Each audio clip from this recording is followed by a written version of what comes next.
Okay. Well, thanks so much for joining in. My name is Carlos de la Torre. I am the director for the Center for Latin American Studies at the University of Florida. It is my honor to introduce this conversatorio on careers and the labor market and the challenges of COVID-19 with a panel of some of our alumni who are very active supporting the center in many, many ways. As a former student of the center who took the most interesting courses here with people like Mariana Schmink, Helen Zafá, Hernan Vera, Glaucio Suarez, Andrés Avellaneda, and others, I am very happy to continue to strengthen our links with our alumni.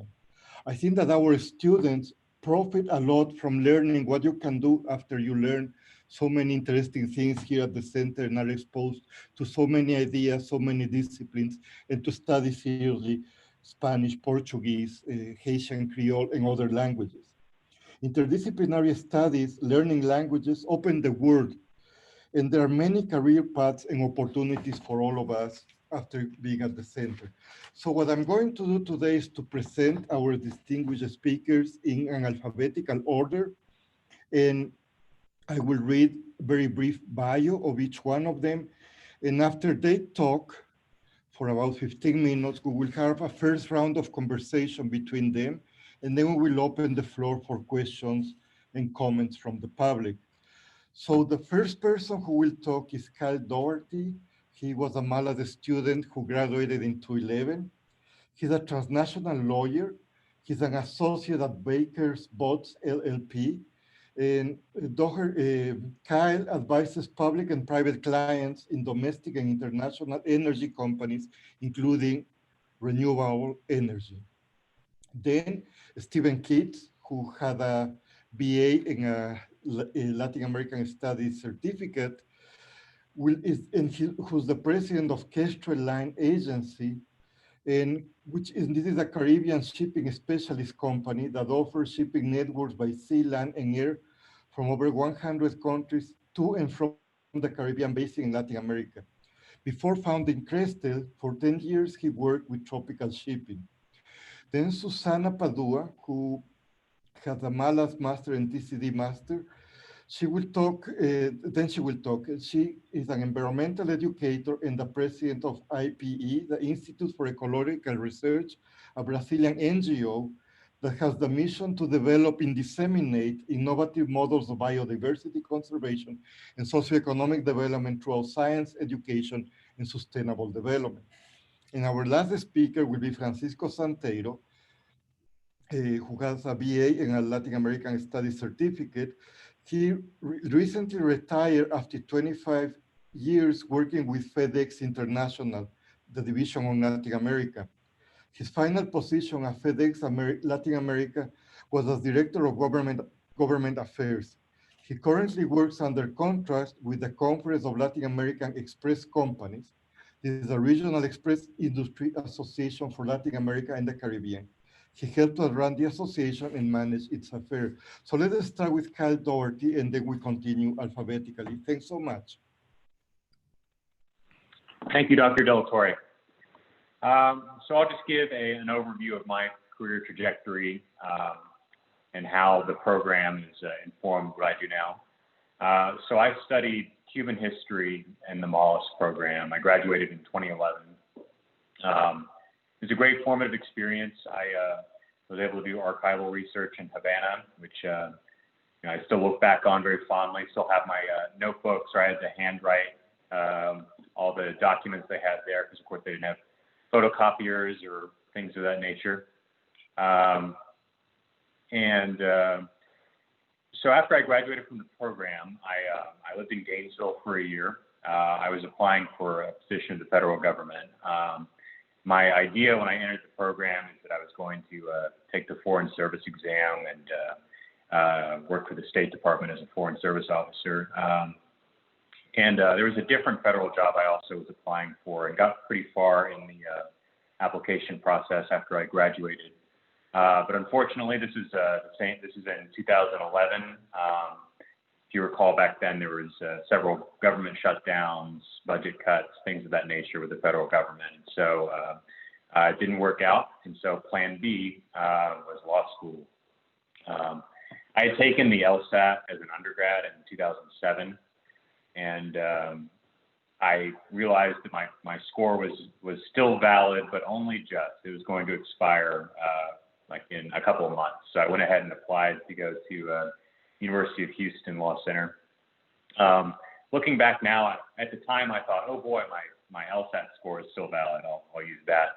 But really, I should have committed to that path a little more and taken the LSAT again and tried to get a better score than I had originally.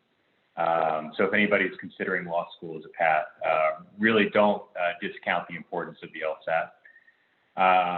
So I was actually waitlisted at University of Houston Law Center, but thankfully I got in, and somewhat surprisingly, I did very well there. I graduated 5th out of my class of 240. I was given a scholarship after a year. But that was also a great experience because I got to kind of expand on my interest in Latin America. I interned at the CNH in Mexico City, which is the Comisión Nacional de Hidrocarburos, if you don't know. They regulate Mexico's state-run oil industry in Pemex. And they are currently, if you may know, they're opening up their oil reserves for international investment. So there's an auction process that happens each year, and the CNH curates that process. So my background in Latin American studies was very helpful for that because I was kind of familiar with the history of Pemex in Mexico and how resource nationalism is a very important aspect of the energy industries throughout Latin America. And so international investment and people who want to invest in energy resources in Latin America have to be very conscious of that because it's a sensitive subject and subject to a lot of both popular emotion because even in Mexico City you can find graffiti in some places that says like the oil is ours, don't sell it overseas. So during that internship, I was able to research the Mexican Constitution and how essential public ownership of energy resources was to the Mexican government for over 100 years now. And so my other internship was with Baker Botts, where I currently work. I did an internship there in 2015, and I worked in the Global Projects Group, which is where I currently work. And in that group, I gravitated towards it because they do a lot of cross-border work, especially in Latin America. There's a partner I work with named Carlos Soleil, who also has a master's degree in Latin American Studies from Georgetown, I believe. But so we both kind of appreciate the importance of having that background to working with Latin American clients, especially clients that happen to be national oil companies. But as Dr. De La Torre alluded to, I also work a fair amount in renewables. My first deal when I joined the firm was buying a solar farm out of bankruptcy in Honduras. Very complicated, very interesting. It was a Dutch company and a Costa Rican conglomerate that also owned chicken restaurants, which was buying the solar farm. So that was great. I've worked on several deals in Latin America since then, including in selling gas stations in Chile and in Paraguay, and kind of navigating through that same auction process I alluded to earlier in Mexico for a United States client wanting to invest in exploration and production in Mexico, and also the Caribbean. Last year I worked on a refinery deal financing in St. Croix, which I understand isn't technically Latin America, but I count it as the Caribbean. So to sum up, I would say if you were looking for career advice on going to law school after going through the MALIS program or the certificate or an undergrad degree in Latin American studies, I'm happy to discuss that route. I would say focus on your LSAT, get it as high as you can possibly get it, and try to go to a law school that's what they call the top 14. You can find that on U.S. News and World Report. University of Houston is not. I think it's in the 40s somewhere. And if you go to a school like that, it's great. You'll get a great education, and you'll, I'm sure, have plenty of opportunities. But there's kind of this golden path for people that are in either the top 10% of their class in schools like that, or in the top 50% of schools in the top 14, where you go through what's called OCI, on-campus interviews. And your career is kind of just laid out for you. It's pretty eye-opening if, like me, you were out there writing hundreds of cover letters and resumes and sending them out into the void for a time. So in the OCI process, law firms come to you. You just say which ones you want to interview with, and then you go and talk to them. And if they like you, they take you back to their offices for what they call callback interviews. And then there's an internship the next summer where you're compensated like you're a first-year associate, and you eat a lot of food and do a minimal amount of work. And if you don't, I guess just check out at noon every day. It's a bit of an exaggeration. You do have to show you're interested in the work and everything. They'll have to give you a job at the end of it. And it's good, steady work. I've been really enjoying it. It's very, there's a lot of it. I work fairly long hours, but it's never boring. And my day goes by pretty fast because of the variety of things I work on.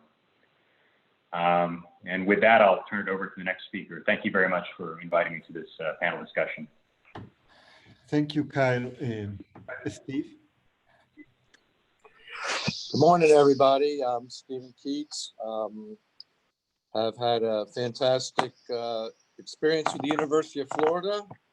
I started out as a surfer growing up in Miami, making surf safaris to Central America and South America, and that piqued my interest to find a way that I could do a career in Latin America. I actually started out at University of Miami, only for one semester, and then transferred to Florida. Looked at being a journalist and found my way into sociology. And in my junior year, I had the opportunity to meet Dr. Glaucio Suarez. And he asked me, why am I studying sociology? And I said, well, I want to work in Latin America. And he says, well, that's a great idea, but you won't make a living at it. And I was floored, and I said, well, what do I do now? So Dr. Suarez was able to put together an interdisciplinary studies program that encompassed courses in the business school, business administration, economics, marketing, and along with Latin American history, I ended up with a major that we entitled Latin American Trade Relations. So from there, doing my thesis, which was called Florida's Role in International Trade. At that time in 1977, the trade with Latin America was actually controlled in New York. And my thesis was that Miami was going to take over that link to be the hub of the Americas, and not only on a north-south axis, but also east-west. So here we are. That's what's happened with Miami. It's a fantastic place to be based out of in my career. And I'd like to just have Patricia run a quick video about our company, Kestrel, and we'll talk from there. Okay, 1 second.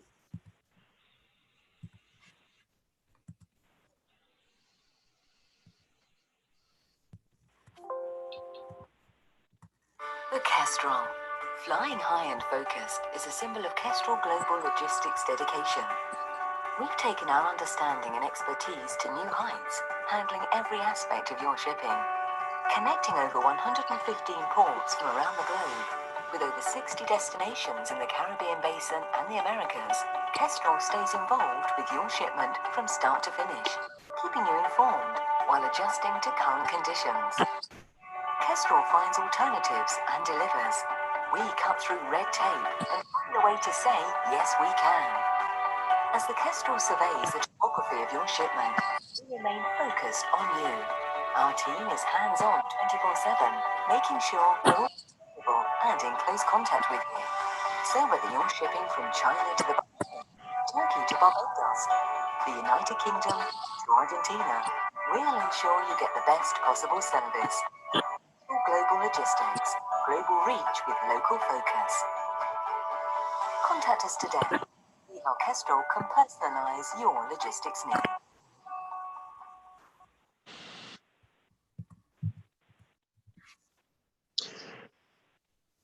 So that video is actually available in 3 languages, also Spanish and Chinese. As you can imagine, China's role in the Caribbean and Latin America has been growing by leaps and bounds. I can tell you that as of today, trade between China and the Caribbean basin, where we're focused on, it's almost 40% of our business. And that's a scary thought. But we have to manage daily with our China offices. I also have to basically be available 24/7 and spend my day starting in the morning at 7 in the morning dealing with our European offices, then our Americas offices, and then starting at 9 o'clock to about midnight with our China offices. I'm going on 43 years in the shipping business, and although I'll be 65 this month, I can tell you that I live in what's called the Hotel California, and many of you know the song, well, if you check out, you can never leave, and that's how I kind of feel about my career path. I can remember in 2008, we had a business seminar and career planning session right after the financial collapse, and I have to tell you that it was a very scary period. We didn't know if our money was safe in the banking system. There was roughly $2 billion of developmental resort development money financing that was seized up and didn't flow into the region. And it was a very scary time. I remember some grad students that had graduated from finance and basically said, where do they see themselves in salaries at that time? And many students are saying, well, they expected mid 6 figures. And I thought that was a little ambitious for the time. And I recommended that they maybe stay in school a little bit longer to wade the storm. So after the financial crisis, it took about 5 or 6 years before we started seeing renewed investment into the Caribbean. I can tell you that last year, 2019, was the most profitable year for our company. So now that brings us to 2020 and COVID. When February hit, our offices in China and Shanghai asked us to send them masks. So I was scurrying around for N95s and surgical masks to send to our offices there. And I really can't say that I connected the dots that this is going to be something affecting us as drastically as it has. So I will say that one thing about this COVID experience that I've learned, and I think you need to incorporate, is that something that Rahm Emanuel said, and he says, don't let a good crisis go to waste. And I can tell you that our business volumes have suffered probably 30 to 40% on a unit basis, but at the same time, we found other opportunities to maintain our margins and our cash flow. That includes flying on chartered Aeromexico 787s, PPP and masks from China to Dominican Republic and Latin America. We're now moving the Royal Mail via Miami on what we call Sea Air service, because the flights into the region had pretty much terminated. So we found ways to keep our business going. We did take advantage of a PPP loan.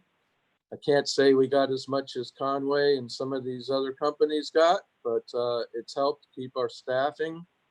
We are coming to the end of that PPP funding, and we're just managing very closely how we can maintain our staffing levels and not affect anybody. One of the things I was taught is that the first people you have to take care of are your staff. So we're very cognizant of that. So I'd like to talk briefly about what's going on in the Caribbean, specifically with COVID. It's kind of flying under the radar. Here we talk about cases of 15,000 a day in Florida.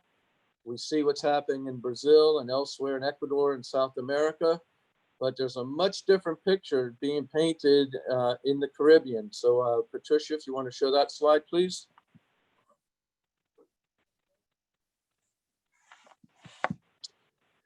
So hopefully you can see this. This is a daily update that we're getting through a statistician in Tortola.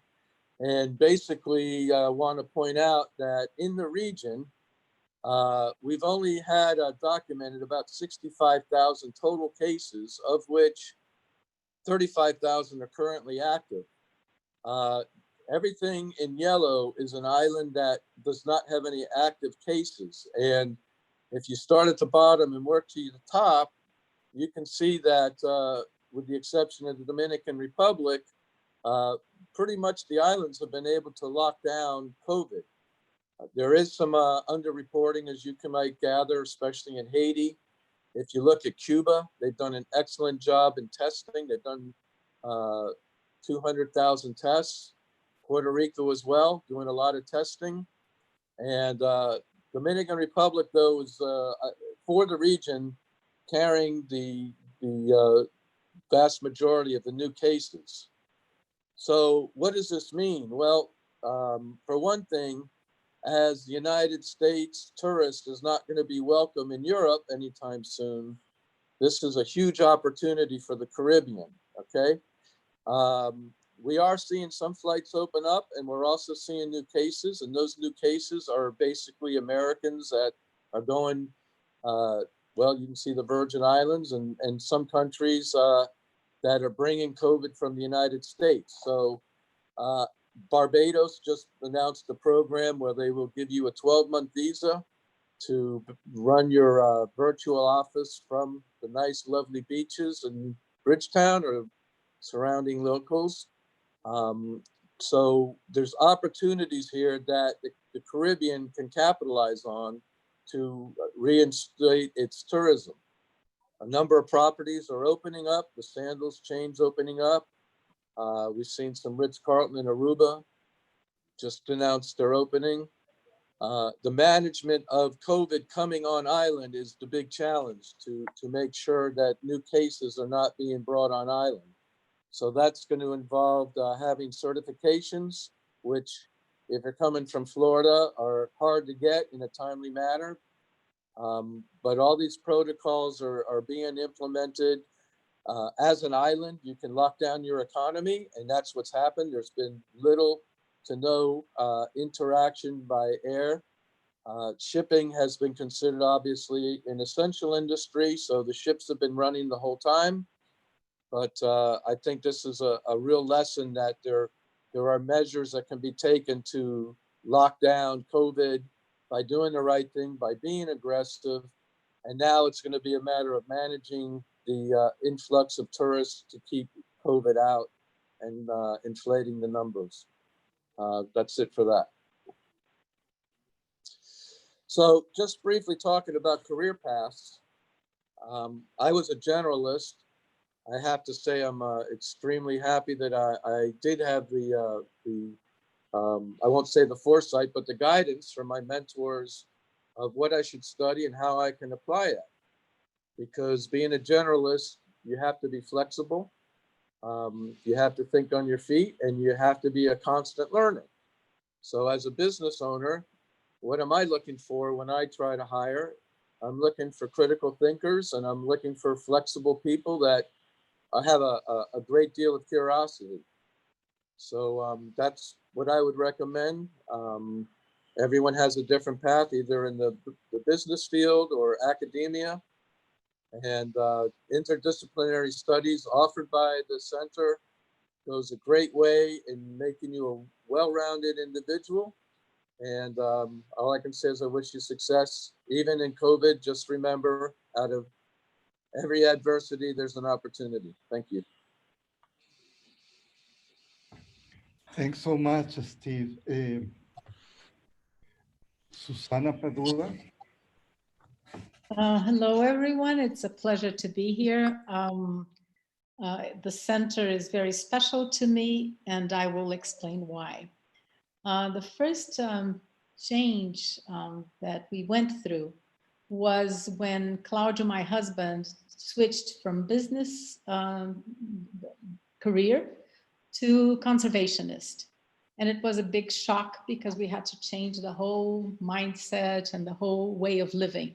We were from Rio, very square family, everything was predictable. And suddenly I had the most unpredictable scenario facing me. So we went to the University of Florida, to the center, so that Claudio could do his master's in conservation after he had gone again to the university to do biology. And so first it was his experience at the center that was extremely positive. I was a designer at first, and I switched to environmental education when we went to live in the forest, and I began to work with environmental education because it was critical to involve people in conservation. Otherwise, very little or nothing would last over time. The pressures were tremendous. So when I decided to study, at first it was in a different field, but I went to the center. So I want to tell you a little bit about my experience in the center. First, it was a fascinating environment because I had everyone in different fields working together. So the interdisciplinarity of the center fascinated me. I had an anthropologist, somebody working with linguistics, the other one working with religion, anthropology, environment. It was all in the same kind of environment. And I think this prepared us for what was about to come in our lives. And of course, we had wonderful professors. And the first challenge was that coming from a design background, I think the center was very audacious and courageous to accept me from a different field to work with suddenly environmental education. So I had two advisors at the time. One was Kent Redford, the other one Susan Jacobson, who really was in the environmental education scenario. But I had professors like Steve mentioned, Marianne Schmink, and so many others I'd rather not mention right now because I might forget some. But right now you have also, Betty Loisel, who has entered the center. So I was part of the TCD, the Tropical Conservation and Development Program, which gave me a scholarship and it allowed me to study, which was another very challenging situation. Claudio had his scholarship from Brazil, but I did not. So this came into a very good moment in my life so that it allowed me to do my master's. And this interdisciplinary approach, I think it was the aspect of the center that most influenced my career, my professional life. And I will explain why, because Claudio was studying an endangered species of monkey, the black lion tamarin, which at the time he began was considered to be one of the 10 most endangered in the world, according to IUCN. And suddenly we were facing challenges that we did not expect. So Patricia, do you mind showing the video? It's a 2-minute video, but I think it will illustrate a little bit of the interdisciplinarity. So please watch it with these kind of eyes. If you can put it in the beginning. Yeah, thanks. The Atlantic forest. Once an unbroken biome stretching along the eastern seaboard of South America that was at its height a quarter of the size of the Amazon. Isolated from other forests, unique ecosystems and species developed here that may be found nowhere else. For centuries, this vast biome endured catastrophic levels of clearance, such that today just 12% of the original extent remains in fragments that exist as relics of a once mighty forest. Its demise is perhaps unparalleled in the natural world. Today, scattered throughout Brazil are remnants of the Atlantic forest, isolated rafts that seem precariously in danger of vanishing altogether. But in one corner of the state of Sao Paulo, an ambitious plan has been formed. Led by the Brazilian Institute for Ecological Research, IPE, this plan envisions a landscape of interconnected forests that shelter biodiversity while coexisting in harmony with local communities that benefit from it, while helping to combat the existential threat of climate change. This is the story of that plan, the Corridors for Life, that addresses climate, communities, and biodiversity.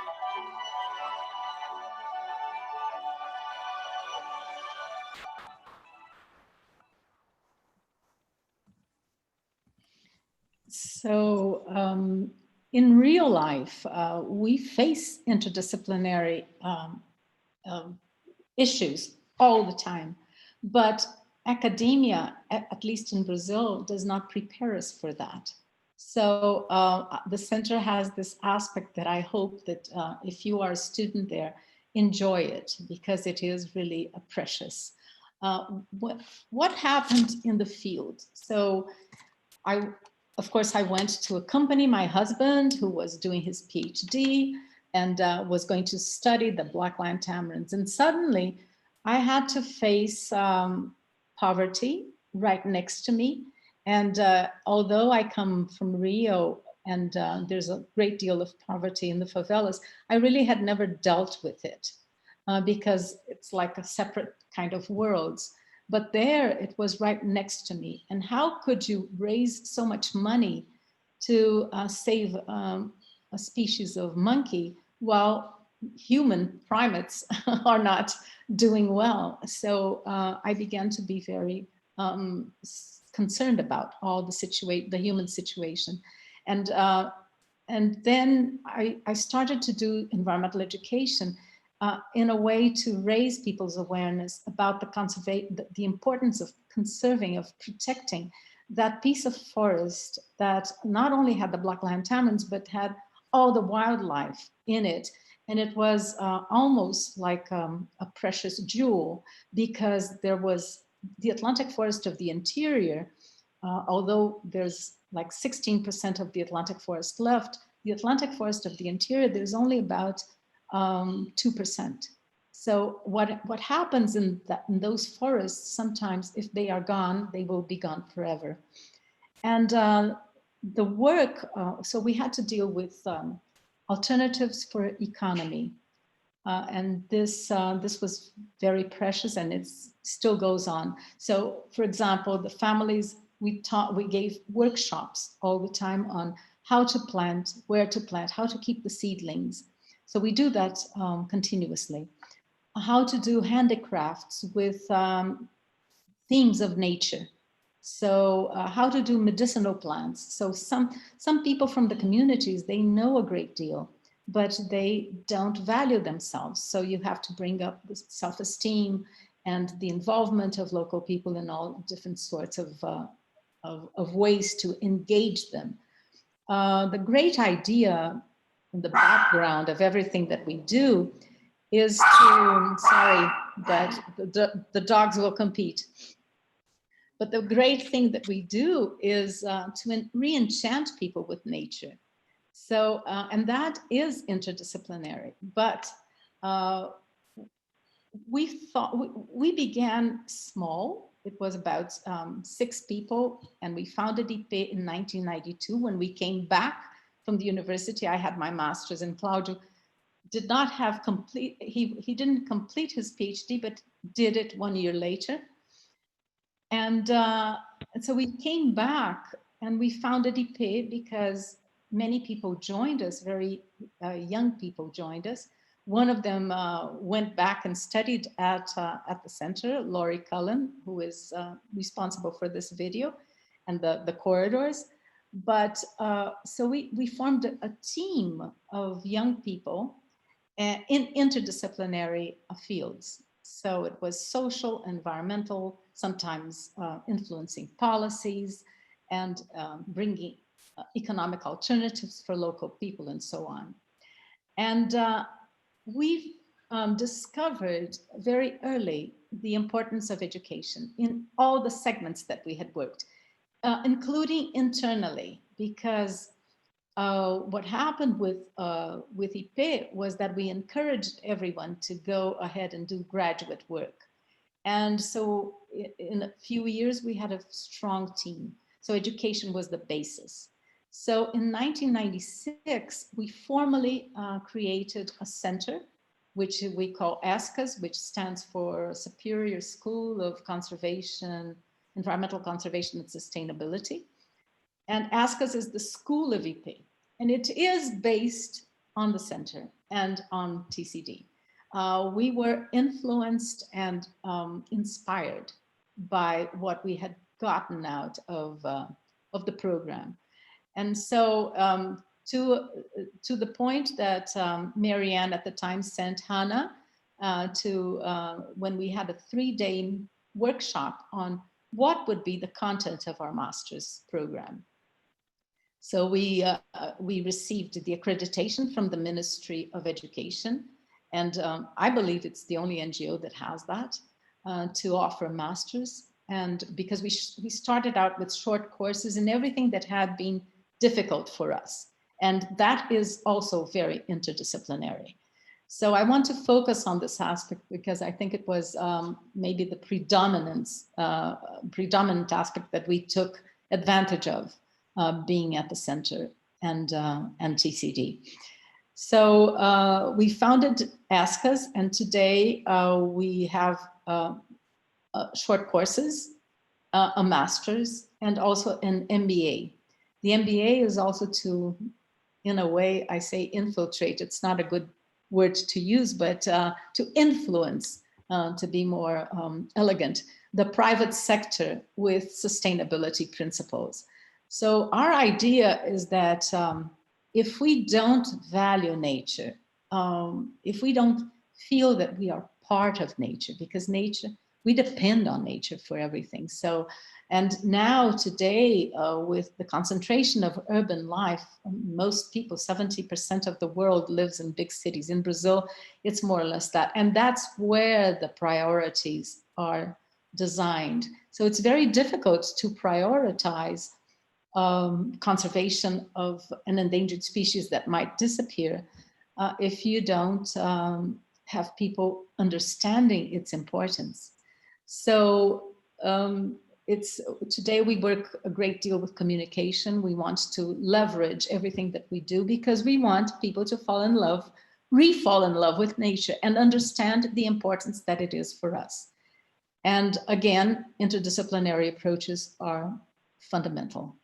And so I believe I covered most of it, but even in our work, it's absolutely interdisciplinary because we focus on ecology, agroforestry,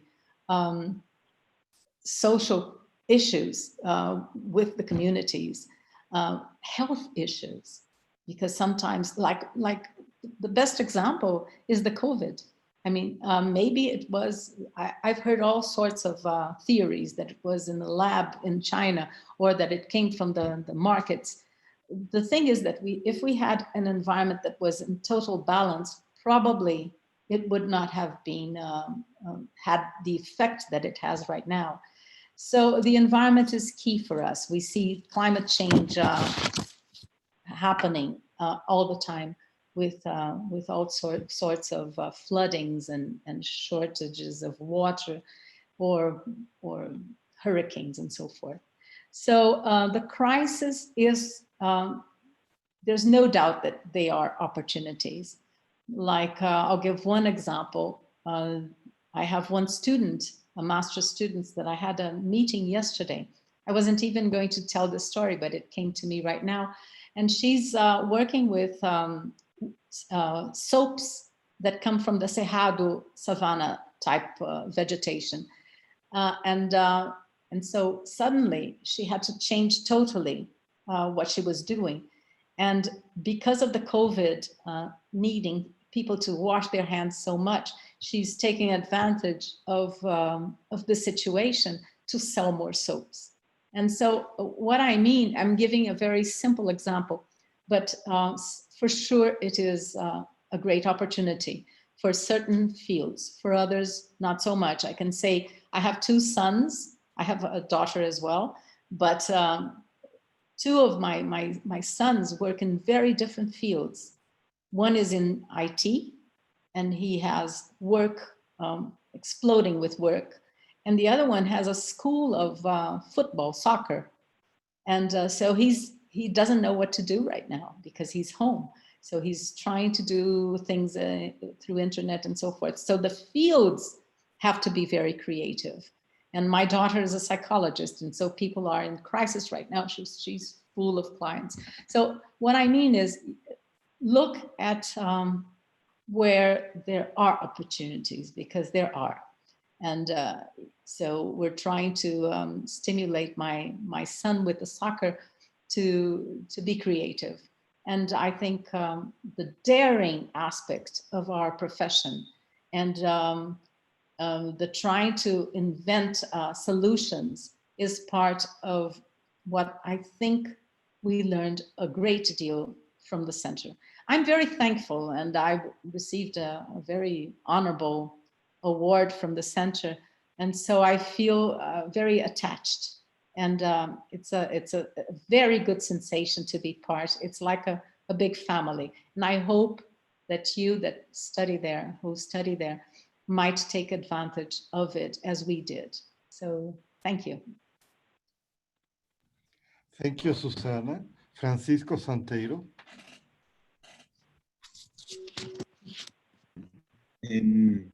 I went to UF, same time as Steve. I think we didn't know each other then, but we know each other now. But I graduated in '77. I had a BS from IFAS, from the Institute of Food and Agricultural Sciences, and a certificate in Latin American Studies.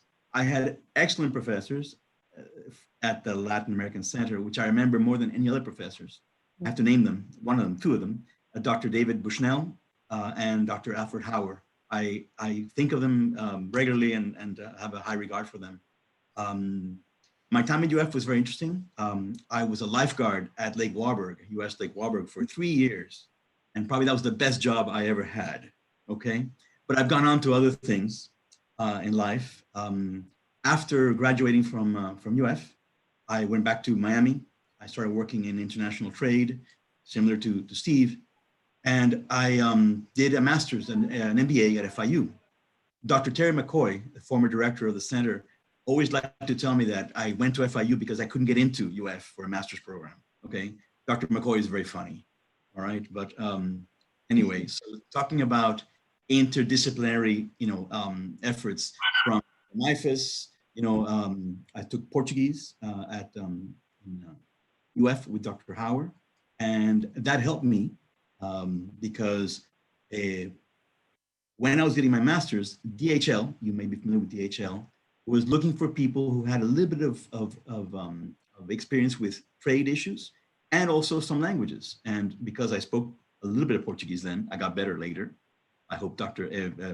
Padua will let me know if I've gotten better. I was able to get a job with DHL as they were opening their Latin America division. I got to travel throughout the division at a fairly young age.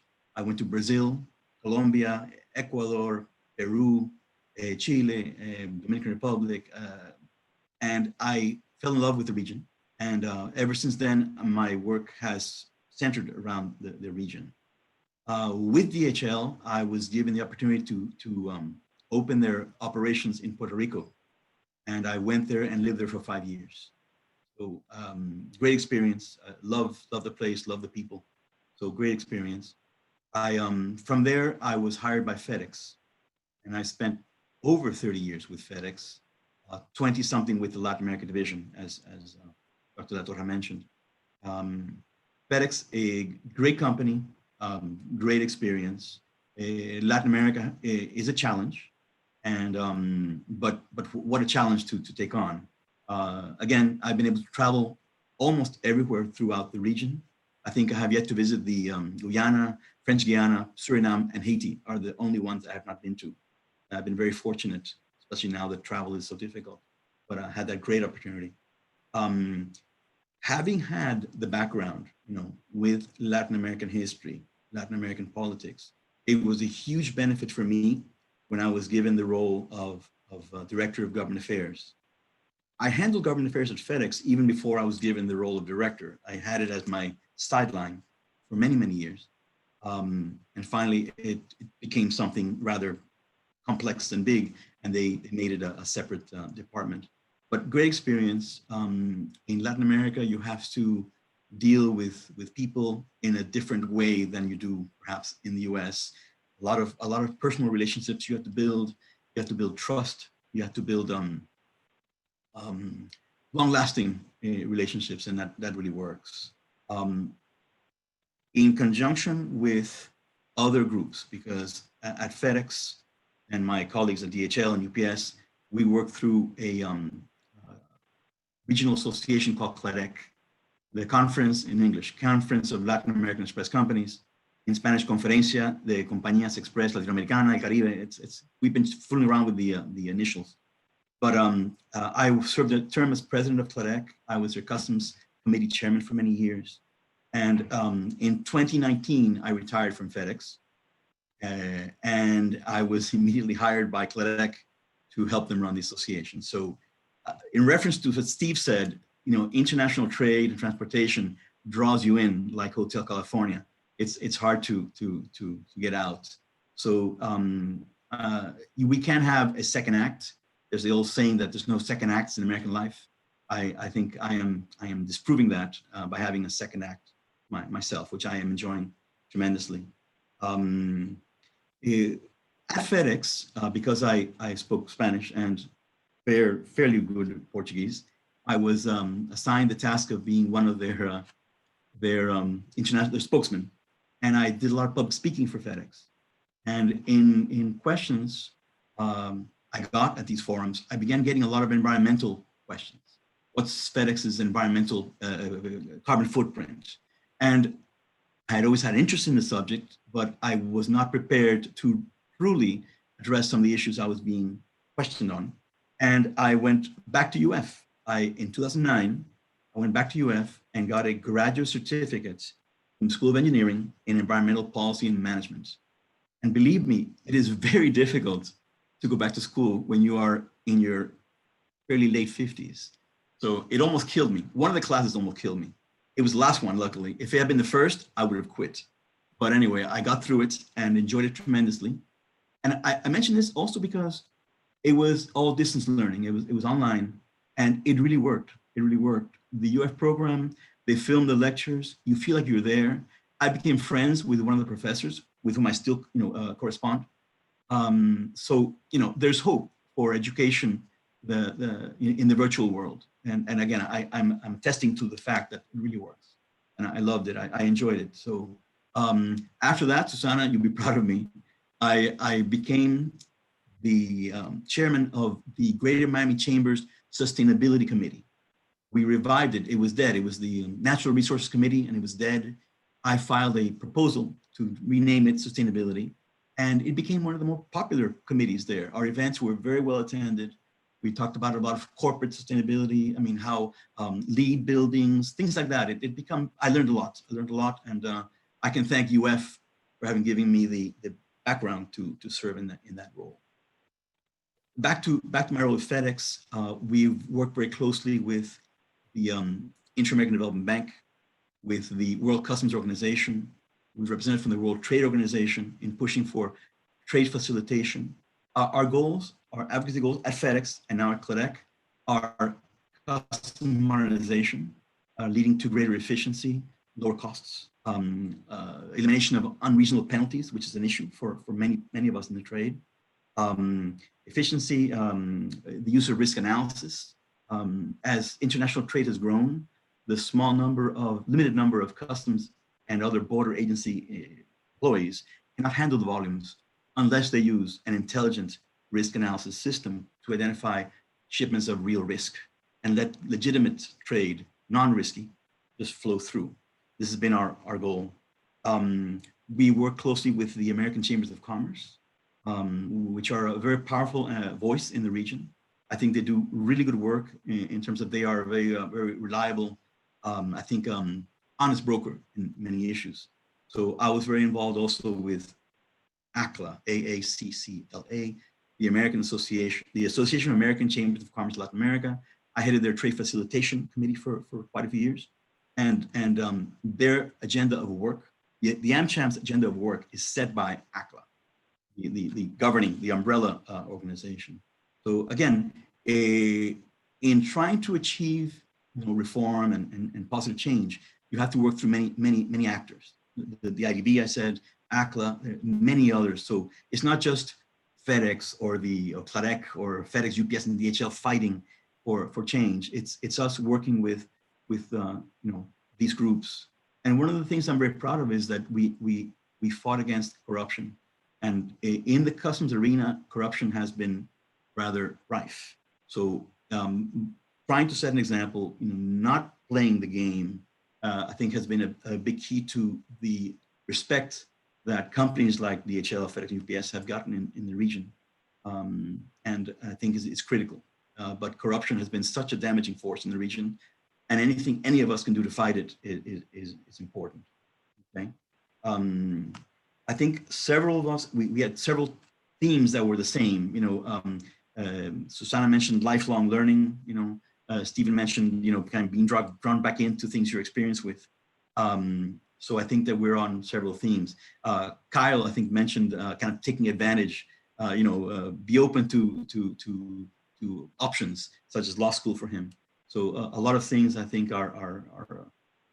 we're in sync as the speakers. I'd like to talk about what's going on with COVID, which is of course one of the topics of our talk here. Since I started working for CLADEC last summer, after I retired, we got hit with COVID, of course, in the winter in February. Many of the countries in the region shut down or tried to shut down. Peru was the country that took the most draconian measures to fight COVID, and their closure was very strict. Big part of our work at CLADEC has been trying to convince, advocate for governments in the region to consider express companies as essential operations, because we have been delivering key products, masks, other PPE, medicines.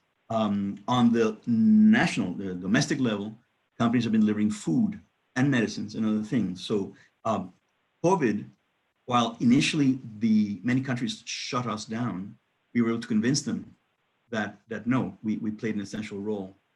In this, we work closely with the Global Express Association, which is based in Geneva, and they work closely with the WCO, the World Customs Organization, and the World Trade Organization. And they established a set of rules as to which products were considered essential, which products might receive temporary duty relief, and other things that helped us to operate and to contribute. So I think that the companies that I represent and that I have worked for have played a positive role. And it's always good to feel that you're doing something that's positive. Interesting, e-commerce was going gangbusters domestically, as we all know, with Amazon Prime and FedEx, UPS, DHL, but even internationally, it's becoming a force. In terms of percentage, it's still fairly low, but the COVID crisis has made it much more relevant. Recently, CLADEC was invited to give a virtual presentation on the future of e-commerce after COVID to the Peru AmCham, and we're doing another one for the AmCham in Ecuador, and we might do some others if we get invited. But again, I think e-commerce requires that governments change dramatically the way they operate their customs and border operations. So part of our presentation is focusing on things that they can do to achieve that positively. So other opportunities, talking about, again, there's a lot of talk about increased protectionism, and perhaps that could be interpreted that jobs in international trade and transportation might be at risk. Airlines are laying off workers. I mean, it's a crisis, but international trade is not going away. And there's talk that despite increasing protectionism, that the COVID crisis might result in what's called nearshoring or reshoring, where companies bring back manufacturing operations from China or the Far East to Latin America, or back to the US, but to Latin America. So this could be a great opportunity, perhaps, to bring back operations that might bring much needed jobs for the region. Andres Oppenheimer, I don't know if you are aware of him, he's an op-ed writer for the Miami Herald, focuses on Latin America issues. He recently wrote an op-ed talking about saying that Latin American governments are missing the opportunity to take advantage of nearshoring. So we hope that they do that. Again, I think I'm an example of someone who didn't quite know what they want to do. I've been all over the place. Again, IFES, Latin American Studies, an MBA. I later got another master's at UM in international studies while I was working with FedEx. Still, Terry McCoy would laugh because I didn't get into Florida, but anyway. I am very proud to be in this great group of presenters. I am very happy that I got involved with the Latin American Studies Alumni Association. That was thanks again to Terry. Interesting, I met Terry McCoy for the first time at a breakfast that CLADEC was holding in Quito, Ecuador during the negotiations for the free trade area of the Americas, which did not pan out. But he and I kind of clicked there. I accused him of going to the free breakfast we were having, but we established a friendship. He invited me to many sessions at the center, and thanks to him, I have to thank him for my association with the center and with the alumni group. I like to thank Dr. De La Torre for inviting me and appreciate the great presentations by my fellow speakers. Thank you. Thanks so much for these very illuminating, fascinating talks. So why don't we open the space in which you can comment if you want to each other's presentations while people are sending us questions in comments to the panel. So if anybody wants to start, perhaps in Suzana. I'm glad, Francisco, that you mentioned Terry McCoy. When I was about to get in, he was the one who accepted me. So, I came from a very different field, and I was embarrassed, the whole time that I was switching professions, and he really encouraged. So I'm glad that you mentioned. There's a great deal of people that I'm very grateful for, but he's one of them. And one thing I didn't mention while I was talking is one of the nice aspects of COVID is the animals coming back. I'm sure that you've seen videos of yesterday, right in Rio, in Ecuador, in Rio, in one of the best beaches that we have, there was a marine lion. He was bathing. I mean, he was having the largest of funs because there's so little people, less people everywhere, that nature is coming back. So I just wanted to mention that because it's one of the aspects that I am enjoying tremendously. Although I am home, I'm in the risk, I don't know how you say it, strip of society. So I'm trying to be home as much as possible. But I've been working more than ever. So here we are. And I also want to thank you to be part of this great team. Thank you.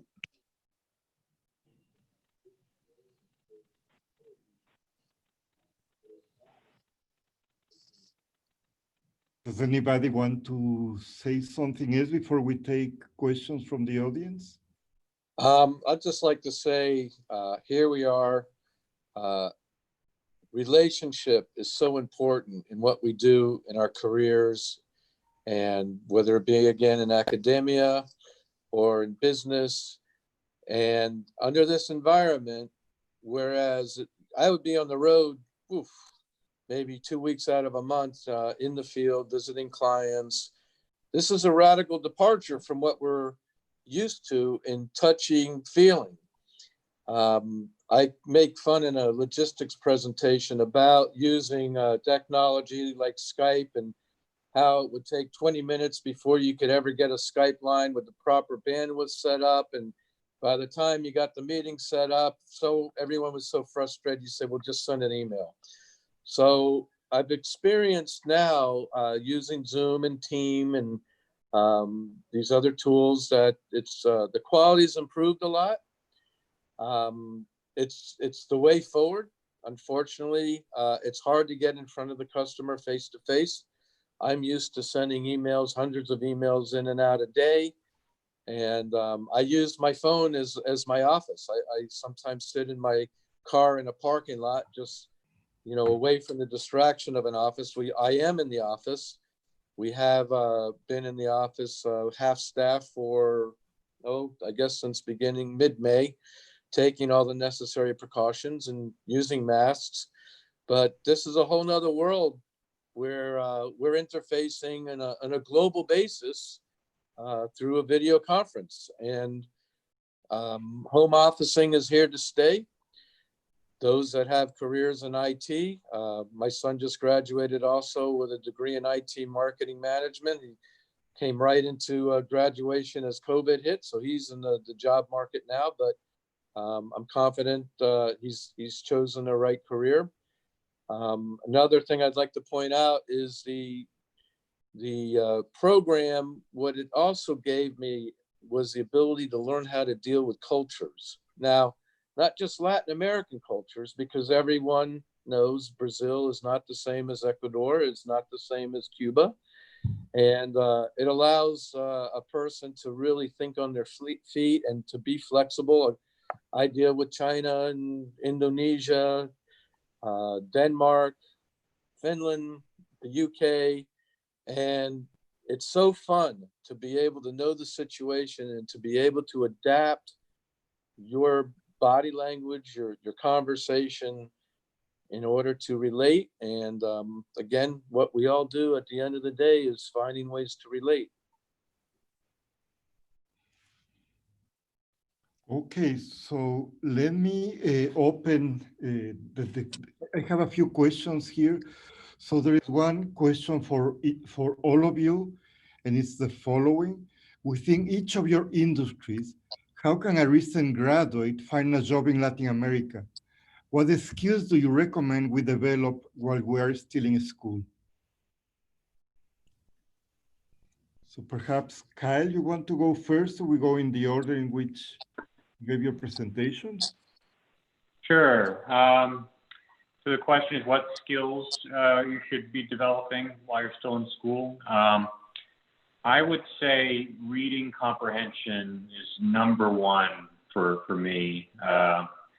And thankfully, you get a lot of that in the program. I recall we would read a book a week per class, and being able to synthesize the information from those readings has really been helpful for me in my career. So I would just really concentrate on how to read critically and process the information and formulate ideas about it. That's a soft skill, but it's an important one. Steve? So I don't know the ages of everybody that's attending this right now, but I would share that as you go through life, and even up till now, and however old you are, is to develop a repertoire of stories, okay? That's another soft skill. How do you keep someone's attention? How do you sell yourself with whatever career direction you're choosing? It's by telling stories and engaging people. So I'm fortunate. I mean, hopefully one day I'm going to write a book, because probably like Francisco, we've had some unbelievable experience out in the field, some funny stories. So I would say that's a real important self skill. I already mentioned about being able to critically think. These are behavioral things. Courses, well, language, so important. It's not just learning the language, it's learning the culture, and cultures open up doors. Networking, there's so many different channels for networking. How to actually get a job? Well, you know, it's a numbers game. You have to put yourself out there. You have to do the research. I have an expression that I use. It's called GTS, and it stands for Google that, and you can put in the S for what that means. But just again, be out there, keep your eyes looking for the opportunity, and sooner or later, it's going to fall in your lap.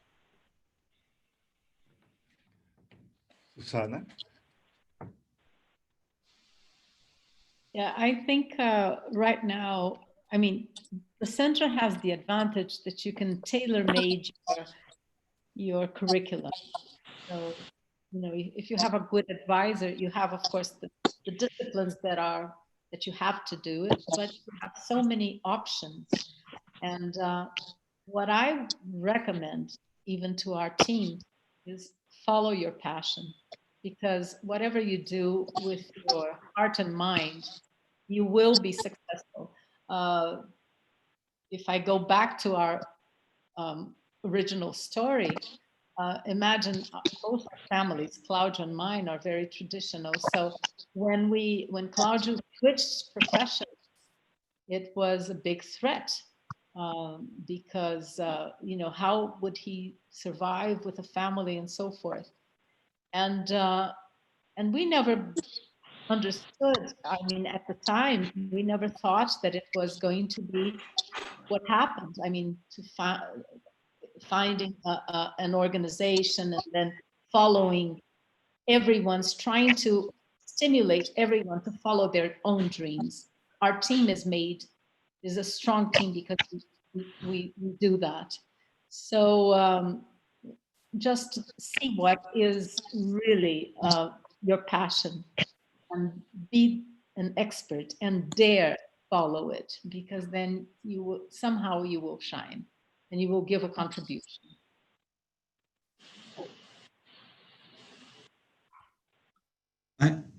Two things I think are very important. One is sure that you can write well. You know, a lot of people now, with the advent of texting and other social media, writing is truncated. If you recall, George Orwell in 1984 said that truncated language limits critical thinking. So very important. A lot of young people, and I'm being critical here, have difficulty in writing concisely well, etc. So writing well, I think, is critical. It helps you communicate in meetings and even in an interview. So I think writing is critical. And I think to be working in Latin America, you have to be truly either at least bilingual or more, but at least truly bilingual, where you speak both languages well and can write in both. In Miami right now, we have a crisis where a lot of young people call themselves bilingual and they're not. They can speak home Spanish. They can order in a restaurant. They can talk to their grandmothers, but they're not truly bilingual. They cannot write a good email, forget about a good letter or a good proposal. So ensure that you're truly bilingual, you know, speaking, reading, writing is a huge plus in getting any kind of job related to Latin America.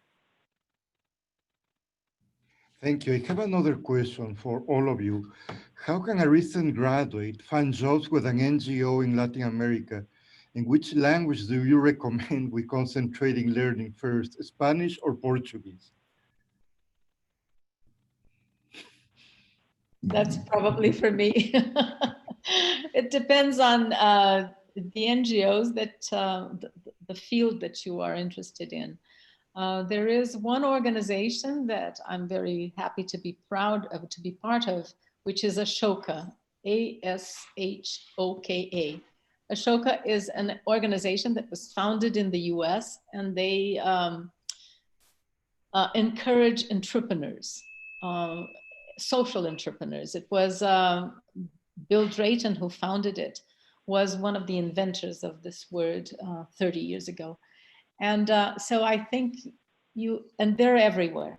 They began in India. That's why it's the name of Ashoka, but they're everywhere. I would recommend that you look into the profiles of some of what we call fellows. So I'm an Ashoka fellow, but it all depends on the field that you're interested in.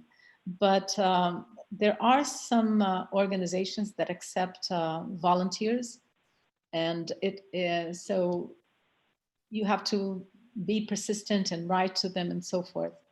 But I can certainly help if I can bridge to some organization that is compatible.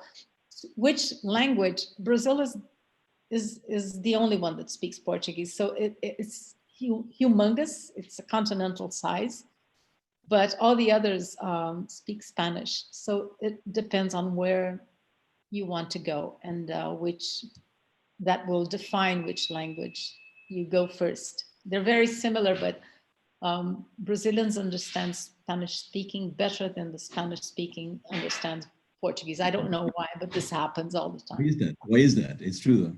It is true. I don't know. So every time I speak Spanish, I just put an accent and I'm pretending that I speak Spanish. Everybody understands. So, so I know a little bit. Brazilian wife, I constantly get scolded if I try to interject a Spanish word that instead of cedo and I use temprano, I get called out for it. I have a question for Steve and for Francisco.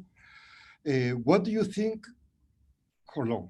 Do you think we're shifting from an emphasis on globalization to economic nationalism in many places? And what are the challenges and opportunities in economic nationalism?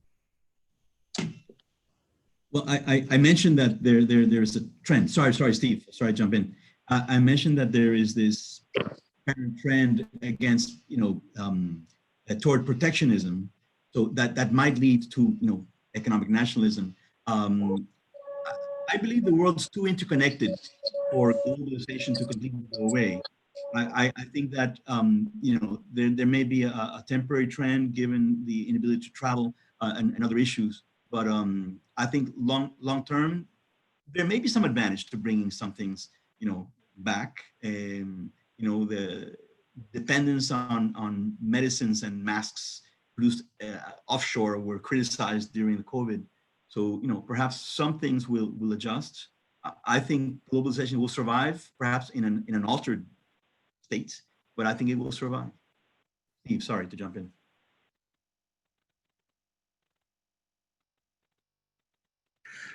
Okay, world trade's not going away. Just go ask Marco Polo, and it's evolving. Again, the Chinese are making a big push into the region. Is anyone brave enough to go out and invest the time to go learn Chinese or Mandarin? It's a tough step to take that. But I personally feel, especially in Florida, with being the crossroads, there's always a need for trade. There's always a need to source, again, what Francisco says about onshoring, that's manufacturing. Certainly right across the border, we have a new model for the former NAFTA. But I certainly feel that world trade will rebound, and we've seen it, and it's happened before and will happen again. Remember, we learned in economics the law of comparative advantage. That's something that every country has opportunities. I am concerned that some areas are more dependent on what I would call a monoculture, that being one source of industry. And what comes to mind for me is tourism. I don't think any industry has been hit harder by COVID than tourism. And I think it's going to be years before we recover to the volumes that we saw just prior to this hitting. But I'm optimistic that there's always going to be an opportunity. It's how hard you want to look for it. Supply chains are certainly going to be disrupted. Again, I think, you mentioned earlier in the talk, that disruption and upheaval creates opportunities sometimes. But again, Right. we are already seeing the supply chains that have been so well established and developed being disrupted and changed. So we're in for a bumpy ride. Yeah, and even so, you take furniture, which a decade ago, China was the leading producer of furniture for all of our big box furniture stores. And guess what? That's now moving further south to Vietnam and other countries in Southeast Asia, the Philippines. Textile manufacturing has always had some strong links with Central America. So that's going to happen with or without virus, that there's always going to be an evolution of where that supply chain begins and ends. I have a follow-up. What do you think will be the most significant changes in international logistics after the pandemic? Francisco? We have to look back to the international transportation after 9/11. After 9/11, there was a sea change in international transportation for express companies. All of a sudden, your manifests had to be prepared either 4 hours ahead of arrival in the US or upon departure, wheels up, they called it, upon the takeoff of the airplane, depending on the location. The countries closer to the US had to submit manifests at wheels up. This created a great example of a dramatic change in the way we operated, and we had to adapt. And I think that part of our success as humans, and I think the world after 9/11, right now, the world after the crisis in 2008, and now we need the ability to adapt. And I think that will help us survive. The world has gone through other periods of retraction from globalization, after World War I, for example. So I think that, we'll bounce back. I think that the key here is adaptability and the ability to look for new opportunities in this very tumultuous world.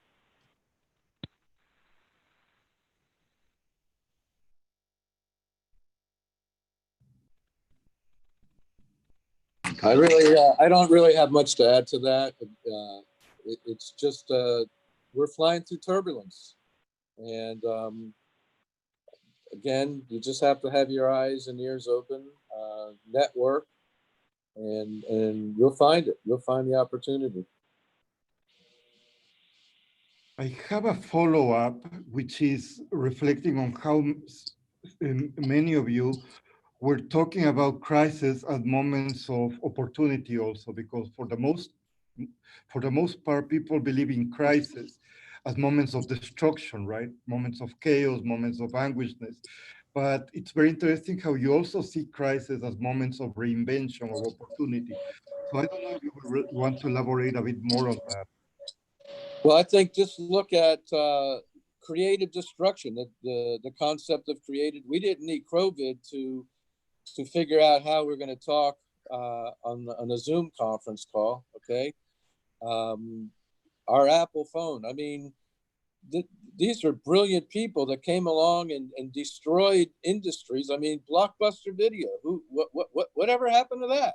Okay, we all remember going in and dealing with the experience of buying or renting a video, and now it's a touch of a button on Netflix.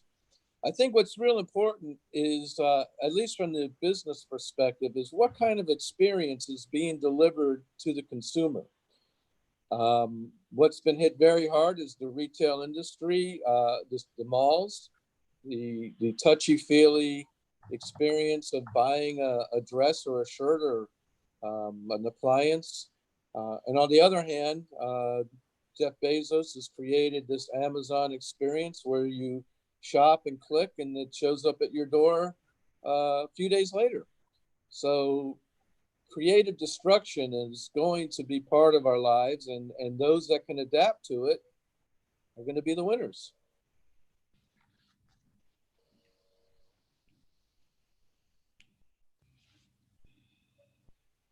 If I can add, if you look back, of course, the person who was asking might be very young and not have gone through so much experience. But if we look back, it is exactly on the crisis that sometimes you grow so much, or you switch totally to something that is more, that has more value, that has a purpose. I remember very well when we switched careers, it was a big crisis. I mean, we didn't have the money to get to the end of the month. And so, but in the end, it was what gives us the strength is when you believe in the cause that you're working for. So I mean, I have a great number of moments in my life that were total crisis. And just somehow they were positive in the end. It's not easy when you go through them, and the anguish, the sadness, and so forth. But here we are, and we are stronger after everything goes by. I agree with that. For me, in my young life, my crisis was after I graduated, and my job application with the federal government, which had progressed quite far, and I had made all sorts of life plans based on that, fell through. But it's a valuable life lesson, because after something doesn't work out that you had counted on, you know, what do you do then? You have to continue living and find another path. And oftentimes that focuses your mind on what other opportunities are out there. And, you know, I think it's worked out ideally for me. So without that crisis in my life, I wouldn't be where I am. So yeah, always look for how you're going to live through your crisis and adapt to it and learn from it, and hopefully progress to something better. There's a line in a movie, I can't remember which one, but I've incorporated this into my life, and it's this: no matter where you go, there you are. Well said. Yeah, definitely. Again, we don't have to go too far back for a crisis that changed everything, and it's 9/11. Again, in our industry, in transportation, the world changed dramatically, and we had to adapt, and we did, and we continued, and now we're on to this new crisis, and I think we will survive. And you mentioned some companies. I remember Kodak. Kodak was the leading company in the world with photography, and suddenly it didn't make any more sense. I mean, you can take with my iPhone, I can take better pictures than I used to take with, or whatever. So I think the world, it is progressing. There's no way that we can keep from. So adaptability is, flexibility and adaptability, I think, is one of the aspects that we need to nurture somehow. Agreed. Okay, I don't have any more questions, but what I wanted to do now is to really thank to all of you, our panelists, for this very interesting conversation. I have learned a lot, and this has been very stimulating for our students and our former students too. And I want to also especially thank Joel Rivera for organizing this, or helping to organize this, Patricia Alba, who's always helping with all of the technology and the advertisement. So really, thank you so much, and I hope that we can continue to have all kinds of intellectual exchanges and conversations with you all. It was fascinating to me, and it was also a lot of fun. So I really appreciate it. Thank you. Muchas gracias. Thank you. Enjoy it. Thank you very much. It was a pleasure. Me too.